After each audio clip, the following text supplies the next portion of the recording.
Hi, I'm Nate, CPO of Swarms, which is a framework that allows developers to build, deploy, and scale multimodal autonomous agents for reliable real-world task execution. Today we have a demo of a manufacturing workflow. So we have multiple agents and multiple pictures here of a factory floor, some assembly lines. And we're going to run main py in this file.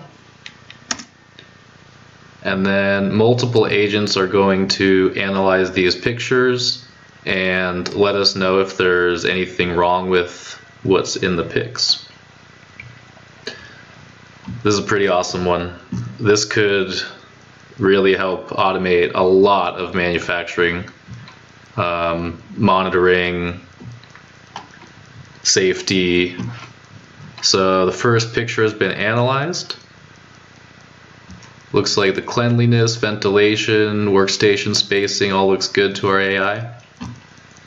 Next agent is looking at the factory's work environment for cleanliness, similar PPE and other safety. And then the next image, it says there's a car manufacturing assembly line, so it correctly identified the picture. It sees the workers, the environment appears to be within safety standards for manufacturing. And that's about it. Multiple agents, automating manufacturing. Thanks for watching. Cheers.